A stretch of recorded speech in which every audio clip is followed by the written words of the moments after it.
Hi folks, if you've watched my videos regularly, you will know two things. Firstly, I've been having some audio problems. The audio kind of keeps dipping in and out. I think I've sorted it, but I've said that before. But hopefully this time I think I've sorted it. So fingers crossed. Secondly, you will know, if you watch my videos regularly, that I have got my 23andMe results back. I tested positive as a carrier for a rare genetic condition called MCAD deficiency. According to 23andMe, MCAD deficiency is a rare genetic disorder characterized by episodes of very low blood sugar while fasting or under stress. A person must have two variants of in the gene in order to have this condition, and I've got one variant. Okay, so if we look at the scientific details, I have one variant detected by this test. So it's in the ACADM gene, and the variant I've got is the K304E. It does test other genetic markers, as in 23andMe tests for genetic markers, all of which I am normal on, apart from I'm heterozygous, which means it's just on one chromosomal strand, and it is this one. So instead of an A, which is the typical copy, I've got a G, which is the variant copy. So one would think that I'll be absolutely fine. I'll be symptom-free, and yes, I'm a carrier, so it could affect my descendants further down the line. But for me, personally, it should be okay. But then I got to thinking, well, maybe this is why, when I was a kid, I couldn't digest fat. I would physically be sick. I've told you this before. I would physically be sick if I was given pork or lamb.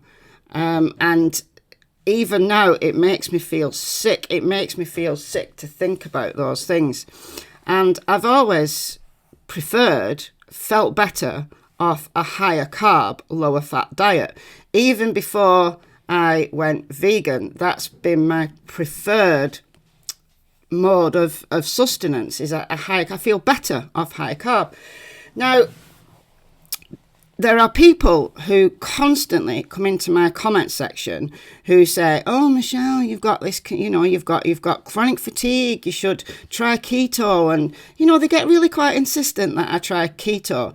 And I know full well that keto wouldn't do for me. It would not do for me. I would not do well with keto. But this is perhaps the explanation why I wouldn't do well with keto.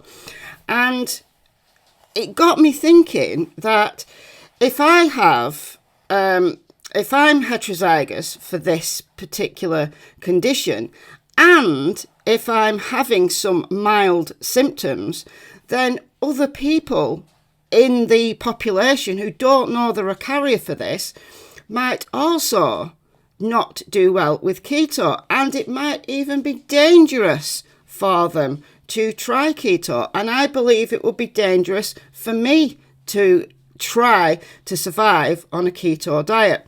Why do I think it would be dangerous? Because I have fainting spells, and what I think is happening with the fainting spells, which is the real reason, actually, why I've been doing blood sugar testing. Yes, I've been making it into a bit of an experiment, and I've proven to you all that I am very insulin sensitive and I cope with sugars very, very well. But the real reason why I bought this was to just keep a track, not of my high periods of blood sugar, because I'm within normal range, apart from those goddamn bananas, oh my God. But no, when I feel dizzy and faint, which I have no medical explanation for, I think what is happening is my blood sugar is going too low. I'm struggling with energy production. So I am going to discuss that with my doctor next time I see him. But it did get me thinking that other people who are trying, because keto is so popular and this carny is so popular, that actually you really should think twice, because you might also suffer from a condition whereby you are less able to kick into fat energy usage, right? i.e. ketones. So I've done some research, and according to the NHS, MCAD is a rare genetic condition, blah, blah, blah. It's potentially serious, and it can be life-threatening. So if you've got multiple variants and you're homozygous for the rare variants, then it can be potentially life-threatening. And it is tested, actually, at birth. It's tested as part of the spot test in the UK. It is now. It may not have been when I was born. But it does tend to be, if you're homozygous for the dangerous kind, then it's picked up early on in life, and it can, if it isn't treated, it can result in death ultimately. Okay, so the genetic fault causes the enzyme either not to work properly or to be missing entirely. So if it's missing entirely, you've got a serious problem, and you need to be able to have regular supplies of glucose. So if the enzyme's missing, you should not fast. You should always have a supply of glucose. But the screening result, yeah, you should be screened for it, but it isn't 100% accurate. The homozygous kind, where you've got the most serious results, 1 in 10,000 live births, but actually up to 1 in 68 people could be heterozygous for at least one of the variants, like I am. Right, like I am, 1 in 68. So 1 in 68 of you out there who is trying the keto diet could be heterozygous, particularly if you're European. This is much more likely to be a European disease. It's a European genetic variant.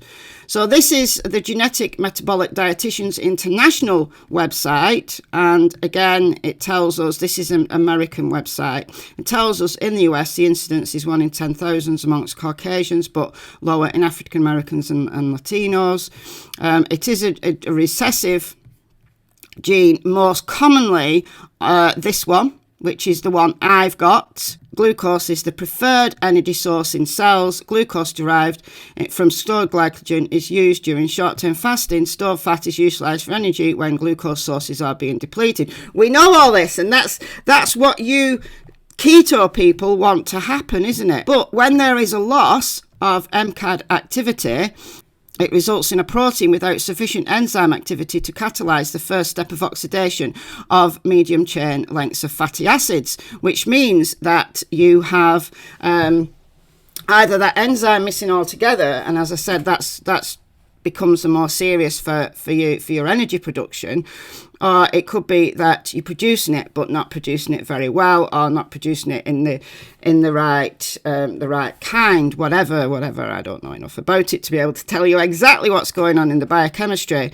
but the amount of energy normal derived from ketones during a fast is limited, and that does appear to be what happens to me. It really does appear to be what happens to me. Right, so chronic management. The primary intervention goal for MCAD is to avoid situations in which the cells must rely solely on stored fats for energy. So avoid fasting and avoid the body having to go into ketosis.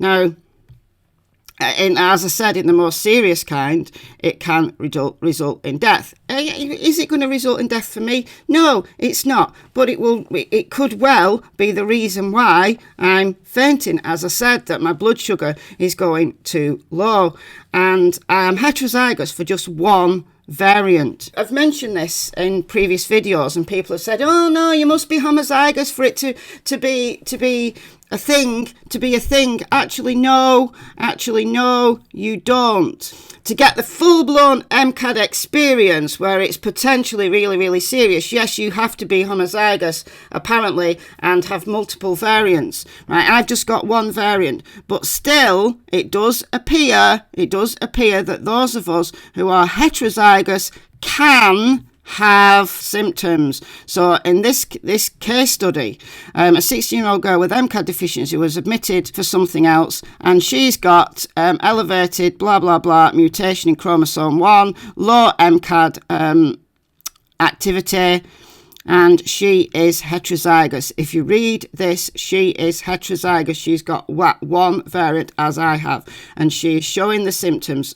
And there is another example, and there are numerous examples. I've just chosen two for the sake of brevity. This was a situation, a case study of two sisters. The problem was missed during newborn screening, and these two siblings have got mild MCAD deficiency, and both of them have the variation I've got, and then they had something, a novel thing as well. They had an extra bit going on, but they were both heterozygous for these things.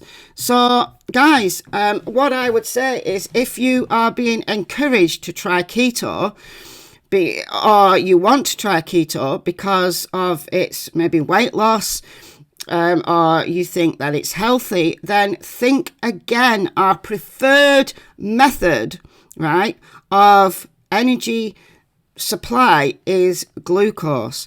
Now, if you are planning it and you want to try it, who am I to stop you? Who am I to stop you? But if you're one of the 1 in 68 Europeans who have at least one of these variants, then you might be less healthy. You might fare badly on a keto diet because your body is just not very efficient at making ketones.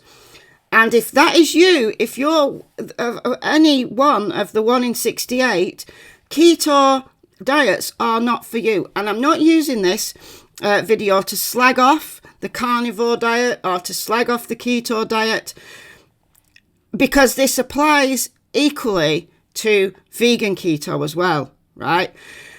The upshot of the video is I've got some genetic evidence that shows I do not do well on keto, and I've now got the physical evidence to show that I work well on carbs. So the take-home message is, leave me the F alone with the goddamn keto, because I'm not going to do it. My body doesn't want me to do it. My genetic makeup isn't conducive for me to do it. So let the matter drop. But if you are one of the 1 in 68, then think again of doing keto, because it could well be something that's really not going to be very good for you. Like, share, subscribe, and don't try keto.